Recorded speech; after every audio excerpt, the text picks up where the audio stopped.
Good evening. In the last few minutes, details have been published of one of the most morally challenging pieces of legislation to come before Parliament for years. The Terminally Ill Adults Bill sets out proposals to allow people in England and Wales to get medical help to end their lives. It says only adults who are already terminally ill and who have less than 6 months to live should be eligible. And they must persuade 2 doctors and a judge that they're making the decision of their own free will. The government has declared this a matter of conscience, so it won't tell its MPs how to vote. Ministers are split on the issue, and opponents say the bill presents a real threat to some of our society's most vulnerable people.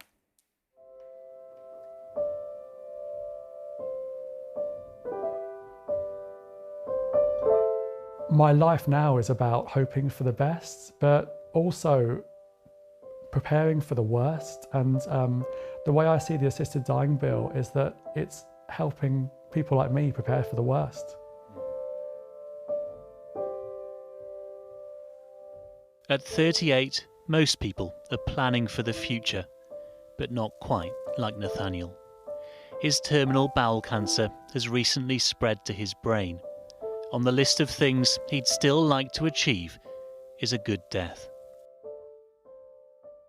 I might have the most horrific death, and I've caught a glimpse of how bad things could get.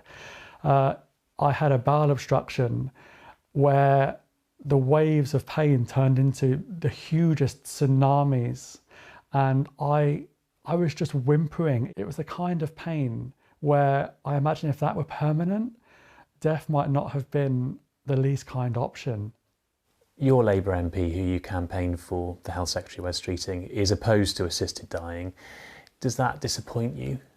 I imagine it's an incredibly difficult decision for all of the MPs and peers who will be voting on this legislation, but there is the potential to alleviate the suffering of the most vulnerable. Tonight we got the details of a new law designed to do that. The Terminally Ill Adults End of Life Bill would permit people with less than 6 months left to live to have an assisted death. They'd have to declare twice that they wanted to die, showing full mental capacity, and they'd need sign-off from 2 independent doctors, with the decision also sent to a High Court judge for final approval. The bill also makes it illegal to pressurise anyone into dying. The MP who's designed it hopes the law will persuade her colleagues. If you're saying it's fine that we've got people taking their own lives, being forced to go to other countries, having horrible deaths despite good palliative care, then you vote against the bill, you abstain. But that's not right, and I would say to anybody, speak to those people, speak to those organisations who do this work, and you will see very clearly that the law as it stands is not fit for purpose. We know the Prime Minister agrees, as he told ITV News in March, but the new leader of the opposition is leaning against assisted dying, as is the leader of the Lib Dems. While many Labour cabinet ministers are expected to vote in favour, it's not just the Health Secretary who's opposed. So too is the Justice Secretary and, most recently, the Chief Secretary to the Treasury. The issue around assisted death is a very complicated one, and I'm not convinced right now that private members' bills get enough scrutiny or enough time to be able to consider that in the way that this issue ought to be considered. Others want the bill to go further.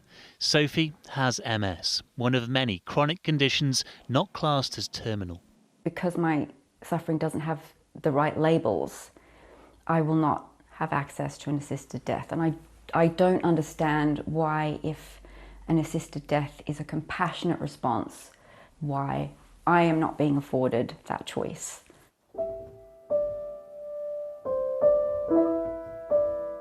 Nathaniel hasn't been given many choices himself.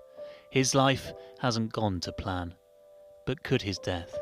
Here is a tangible difference to be kind and compassionate to people at their darkest hour. Isn't that worth something?